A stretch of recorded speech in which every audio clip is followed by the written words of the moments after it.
주일을 지난 후에 부활의 증거 첫 번째로 제자들의 변화에 대해서 말씀을 드렸습니다. 더 분명한 증거가 무엇이 있겠습니까? 제자들이 변화된 모습, 두려움이 아니라 오히려 담대함으로 주님의 부활을 증거하고 생명의 위협을 두려워하지 않았던 영적인 변화였다면, 두 번째 부활의 증거는 그 말씀을 들은 사람들이 모여서 신앙 공동체, 교회를 이룬 것이 두 번째 증거인 것입니다. 우리가 부활의 소망이 무엇인가, 또 부활의 신앙을 갖고 있는가 없는가는 여러분 변화에 있습니다. 정말로 예수님을 믿고 변화되었는가? 어느 분들이 그래요. 예수 믿고 변화된 것이 아니라 변질되었다고. 잘못된 신앙입니다. 부활의 신앙이 있는 사람은 개인적으로 변화가 일어납니다. 두 번째는 그가 속한 믿음의 공동체가 성장하고 성숙하는 것입니다. 이것이 가장 역사적인 사실이고 합리적인 근거인 것입니다. 부활 신앙을 한마디로 얘기한다면 미래의 소망을 현재로 앞당겨서 오늘 우리는 하늘나라 가치로 살아가는 신앙을 우리는 부활 신앙이라고 합니다. 먼 훗날 우리는 다 천국에 갈 사람들이고 하나님 나라에 입성할 사람들입니다.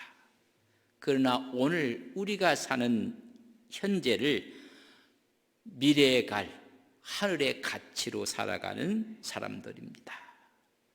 그래서 모두가 이 땅에 살고 있었지만은 그날을 환영하고 오히려 그날을 사모하며 살았습니다.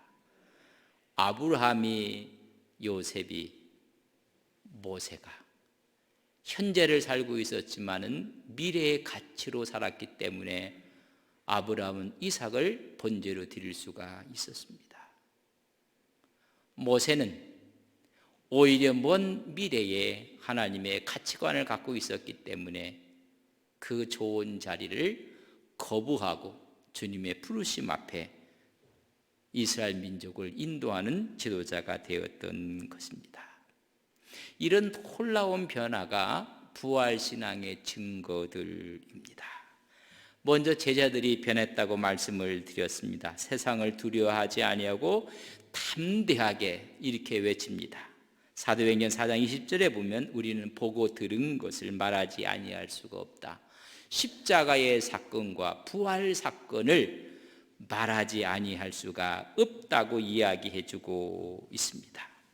그들은 기도함으로 능력을 받았고, 그들이 기도함으로 역사가 일어났을 때 하나님 말씀을 전하는 모습을 사도행전 4장 31절에 보면 빌기를 다함에 모인 곳이 진동하더니 무리가 다 성령이 충만하여 담대히 하나님 말씀을 전하니라. 이 하나님 말씀이 부활의 말씀을 전하고 있는 것입니다. 예수님을 팔아넘겼던 가룟 유다가 있습니다. 가룟 유다 대신에 한 명의 제자를 보충하게 됩니다. 사도행전에 보면 이 가룟 유다를 대신할 사람을 선택을 하게 되고 기도를 하게 됩니다. 여러분, 왜 선택하는지 아십니까? 또 그 기준이 무엇인지를 아십니까? 사도행전 1장 22절에 보면 항상 우리와 함께 다니던 사람 중에 하나를 세워 우리와 더불어 예수께서 부활하심을 증언할 사람이 되게 하여야 하리라. 한 사람을 충원하는 이유가 있다면 예수의 부활하심을 증언하기 위해서 여러분 한 사람을 충원하는 기준이 되어 있다는 것을 말씀해 주고 있습니다. 그래서 마띠아를 뽑아서 예수의 부활을 증거하게 하는 것입니다. 그래서 이 모든 제자들이 다 어디의 증인이냐? 부활의 증인으로 부름을 받았다는 것입니다. 사도행전 5장 30절에서 32절에 보면 너희가 나무에 달아 죽인 예수를 우리 조상의 하나님이 살리시고 이스라엘에게 회개함과 죄사함을 주시려고 오늘 오른손을 높이사 임금과 구주로 삼으셨느니라. 왕으로 메시아로 구세주로 삼으셨느니라. 우리는 이 일의 증인이라. 모두가 부활의 증인으로 살아갔던 모습을 볼 수가 있습니다. 다 부활의 증인이라. 제자들이 이런 놀라운 복음에 대해서 열정을 가졌던 것은 부활한 주님을 보았기 때문에 그렇습니다. 영적으로 완전히 변화돼서 담대함으로 우리는 하나님 앞에서 너희 말 듣는 것보다 하나님 말씀 듣는 것이 더 중요한 것을 깨닫게 됩니다.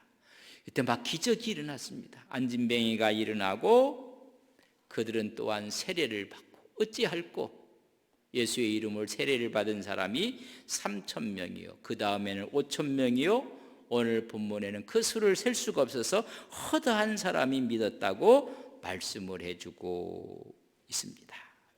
이것이 첫 번째 증거입니다. 그럼 오늘 두 번째 증거는 그 사람들이 모여서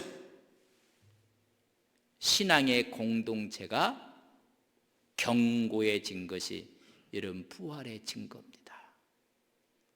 만약에 부활이 없다면 하나님의 신앙 공동체는 이 세상에 없어졌을 것입니다. 6장 7절에 보면 하나님의 말씀이 점점 왕성하여 예루살렘에 있는 제자의 수가 더 심히 많아지고 허다한 제사장의 무리가 이도에 복종하니라. 그 수가 허다하게 많아졌던 신앙 공동체가 여러분 확연하게 드러나게 되는 것입니다. 교회가 성장하고 성숙해 갔다는 것입니다.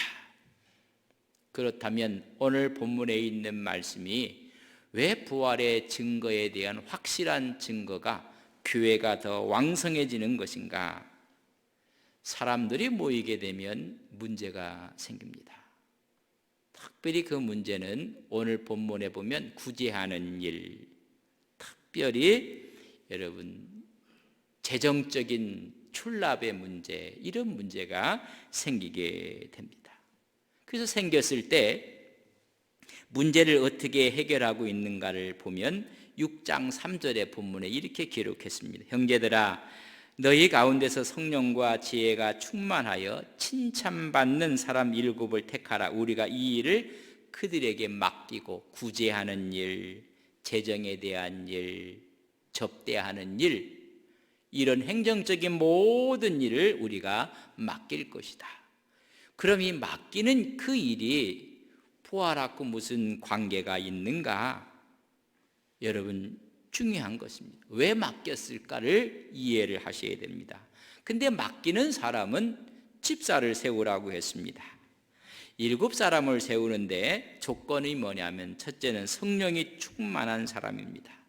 만약 영이 충만하지 않는 사람을 세운다면 하나님의 뜻을 분별할 수가 없습니다. 하나님의 능력으로 일하지 않습니다. 교회는 하나님의 영으로 일을 하는 곳이 교회입니다. 만약에 하나님의 영이 없으면 하나님의 능력으로 일하지 않습니다.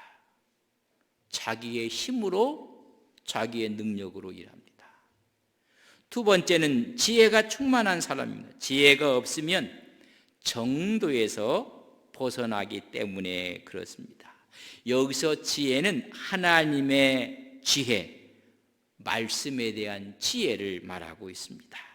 그때 공평한 일을 할 수가 있는 것입니다. 성령과 지혜가 충만하여 칭찬받는 사람을 세우라고 했습니다. 세상에서 칭찬받는 사람이 아닙니다. 세상의 잣대로 칭송받는 사람, 성품이 좋다든지 인성이 좋다든지 평판이 좋다든지 아니면 그 사람이 성공했다든지 아니면 돈을 많이 갖고 있다든지 인정받는 사람을 택하라고 말하지 않았습니다. 세상의 잣대가 아니라 하나님의 성령이 충만하고 말씀의 지혜가 있어서 칭찬받는 사람을 세우라고 말씀해 주고 있습니다. 이 사람들에게 재정에 대한 문제, 행정적인 문제, 구제하는 문제, 봉사하는 문제, 섬기는 문제, 세상을 돕는 문제를 다 맡기라는 것입니다. 여러분, 이거 중요한 일입니다. 근데 왜 맡겼을까? 그것은 부활 때문에 그렇습니다. 4절 말씀에 보면 사도들이 이렇게 이야기합니다. 우리는 오로지 기도하는 일과 말씀 사역에 힘쓰리라. 이 말씀 사역은 주님의 부활을 증거하는 일이 여러분 우선적인 것입니다. 이 부활을 증거하기 위해서 그 모든 일을 맡겼다는 것입니다. 왜 맡겼는가? 3장 15절에 보면 생명의 주를 죽였도다. 그러나 하나님이 죽은 자 가운데 그를 살리셨으니 우리가 이 일의 증인이고 이 일을 증거하기 위해서 여러분 누구를 세우라는 것입니까? 사람들을 세우라는 것입니다. 온전히 부활을 증거하기 위해 십자가와 부활에 집중하기 위해서 교회의 직분자들, 헌신자들을 세우라는 것입니다. 그렇기 때문에 여러분 교회에 직분을 세운 것은 주님의 부활 때문에 세운 것입니다. 그 부활을 증거하기 위해서 세우라는 것입니다. 오늘 교회에 장로님이 계시고 집사님이 계시고 권사님이 계시고 직분자들이 있습니다. 왜 세워? 이유는 사도가 부활을 증거하는 데 집중하기 위해서 세우라고 말씀해 준 것입니다. 그래서 교회가 든든해져 가는 것입니다.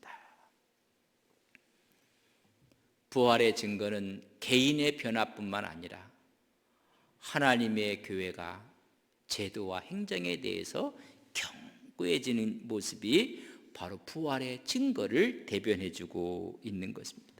그랬던 초대교회는 하나님의 은혜가 넘쳤다고 사도행전 2장 전체를 읽어보면 회개하고 그들은 세례를 받고 제사함을 받으면 성령을 선물로 받는다고 했을 때 그들이 3,000명이, 그 다음에는 5,000명이, 그 다음에는 수많은 사람들이 모인 교회가 이 세상에 우뚝 서게 된 것입니다. 거기에 기적과 표적이 나타나고 믿는 사람은 다 함께 있어 물건을 서로 통용하고 자기의 재산의 소유를 팔아서 각 사람의 필요에 따라 나눠주고 날마다 마음을 같이해요 성전에서 모이기를 힘쓰고 집에서는 떡을 떼며 기쁨과 순전한 마음으로 음식을 먹고 하나님을 찬미하니 온 백성에게 칭송을 받는 교회가 세상 앞에 우뚝 서게 된 것입니다. 구원받는 사람을 날마다 더하게 하셨다고 말씀해 주고 있습니다. 여러분 그뿐인가요? 그런 부활의 증인이 돼서 말씀을 증거했던 스데반 집사는 기사와 표적을 행했을 뿐만 아니라 부활한 주님을 증거하다가 최초의 순교자가 됩니다. 그 순교자가 되어지는 스데반의 사건을 읽어보면 예수님처럼 기도를 하면서 마지막 순교합니다. 내 영혼을 받으시옵소서. 그리고 자기를 치는 사람들을 향해서 저들에게 죄를 돌리지 마옵소서. 부활을 이미 목도했던, 그걸 믿었던 스데반은 그의 얼굴이 천사요처럼 변하여 하나님의 품에 안기게 됩니다. 빌립은 이 부활을 증거하며 에디오피아 내시에게 하나님의 복음을 증거하게 됩니다. 이런 부활의 역사가 일어나고 능력이 나타날 때 핍박이 또 왔습니다. 예루살렘에서 흩어져 가는 사람들이 안디옥까지 가서 안디옥 교회가 생기는 것입니다. 그 교회에서 그리스도인이라는 이름이 처음 붙여지게 되고 그 교회가 바울을 1차, 2차, 3차 선교여행으로 파송하는 교회가 되는 것입니다. 바로 십자가와 부활 사건이 하나님의 교회가 왕성하게 됐고 오늘 한국교회가 바로 십자가와 부활 위에 세워진 하나님의 공동체인 것을 우리는 믿습니다. 하나님의 구속의 은혜와 부활의 소망을 간직한 것입니다.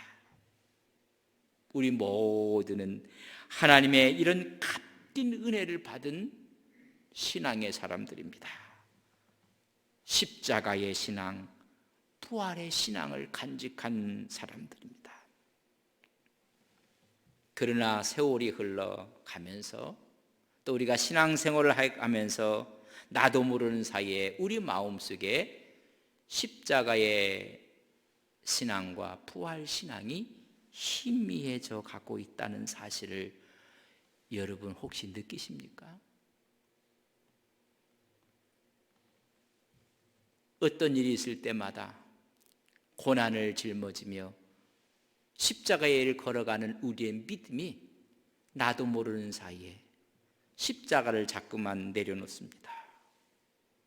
절망이 오고 아픔이 오고 고통이 오고 어려움이 오면 우리는 주저앉고 절망합니다. 부활의 신앙이 있음에도 불구하고 그래서 십자가와 부활이 희미해지면 하나님의 그 엄청난 은혜를 값싼 은혜로 전락시키고 마는 것입니다. 하나님의 십자가 사건과 부활 사건이 그 엄청난 은혜의 축복인데 그 축복을 값싼 것으로 전락시킨다는 것입니다. 독일의 신학자 목사였던 디트리 보니포의 말을 빌리면 우리는 너무나 값싼 은혜로 우리 스스로를 자리매김하고 있다는 것입니다. 보니포 목사님은 이 시대의 부활의 증인으로 사시고 주님의 품에 안긴 사람입니다. 1945년 4월 9일 새벽 프로센부르크 수용소에서 39의 나이로 교수형을 받게 됩니다. 그런 말합니다. 죽음은 끝이 아니라 영원한 삶의 시작이다. 우리에게 부활의 신앙이 있음을 이야기하는 것입니다. 그의 삶은 신학하듯이 살았고 신학은 삶으로 보여주는 십자가와 부활을 함께 가졌던 사람입니다. 독일에서 어려웠을 때 그는 미국에 가 있었고 그러나 내 조국 독일의 어려움을 인식하고 수많은 사람들이 독일로 가는 길을 막았지만은 그는 다시 독일로 돌아온 사람입니다. 보니포는 1937년 그의 작품 나를 따르라는 책에서 교회가 그리스도를 섬기지 않고 다시 말하면 십자가와 부활을 잃어버리고 값싼 은혜를 나누어 주고 있다고 이야기를 했습니다. 오늘 우리 사이의 신앙 가운데 십자가가 없습니다. 부활의 소망이 없습니다. 그걸 바라보고 교회는 값싼 은혜를 나누어 주고 있다고 했습니다. 값싼 은혜는 예수 그리스도를 따름에 고난이 없는 은혜입니다. 십자가가 배제된 은혜를 교회가 나누어 주고 있는 것입니다.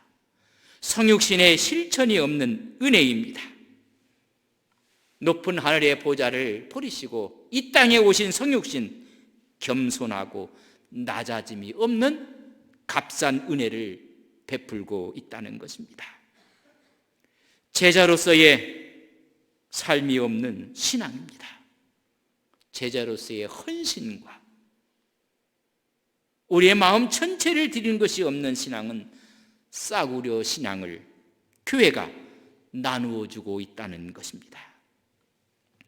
해가 필요하지 않는 용서의 설교를 하고 죄의 고백이 없는 성만찬을 하고 있으며 개인적인 참회가 없는 재용서를 베풀고 있다는 것입니다.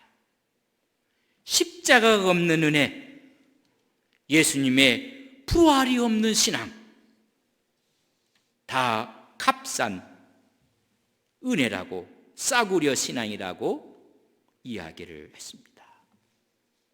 우리는 십자가와 부활을 믿는 진정한 참된 은혜를 늘 경험하고 살아가는 믿음의 종들이 되시기를 주님의 이름으로 간절히 바랍니다.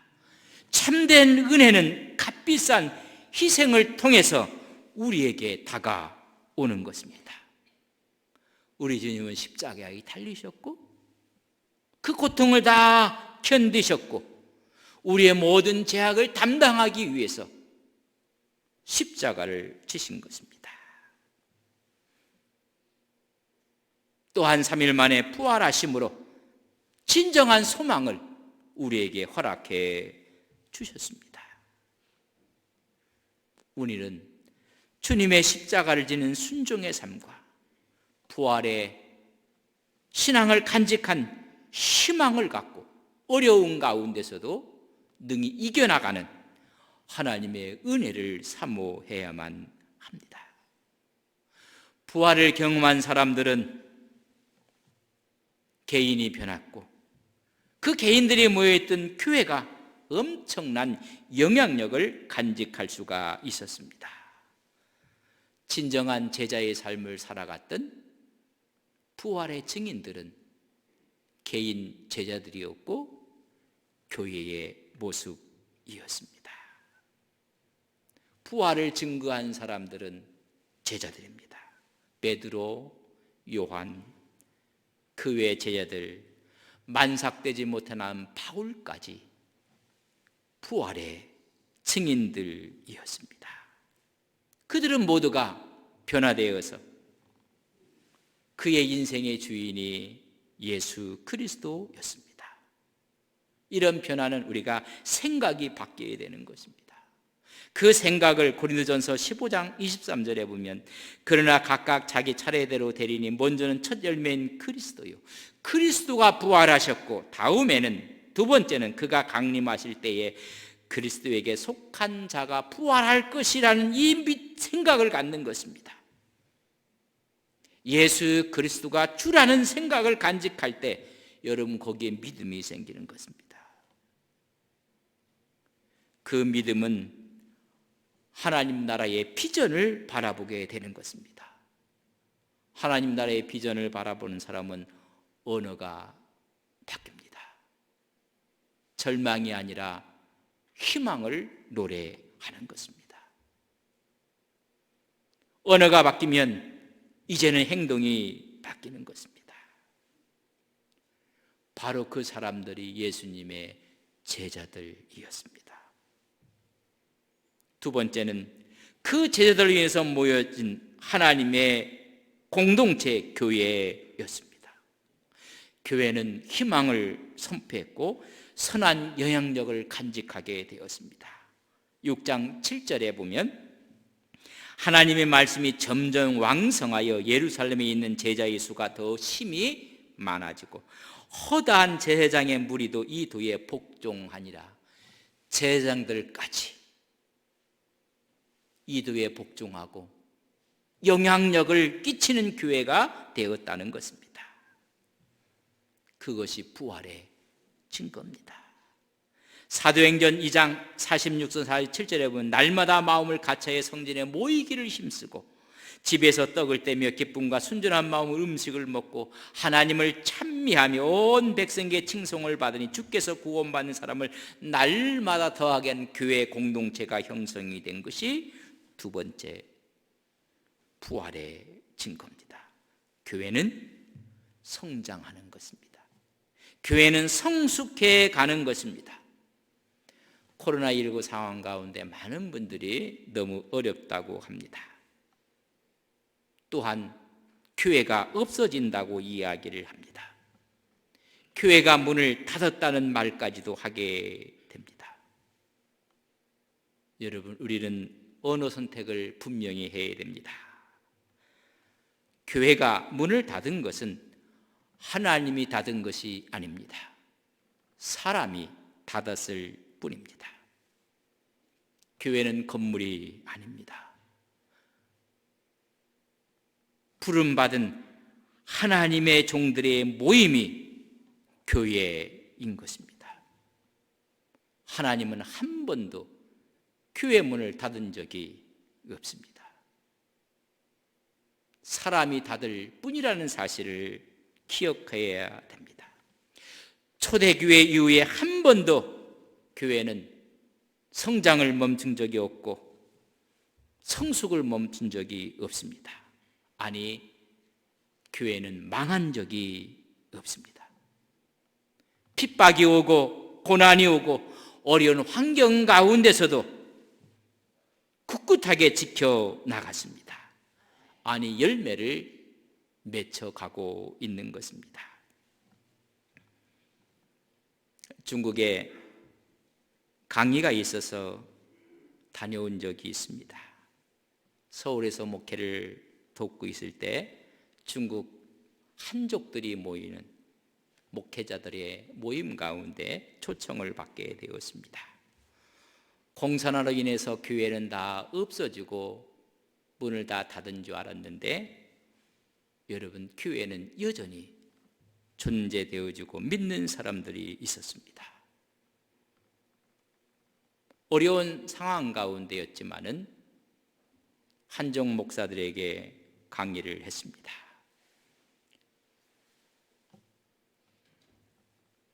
단독 목회를 30대에 시작을 했을 때부터 러시아를 가서 강의한 적이 있습니다.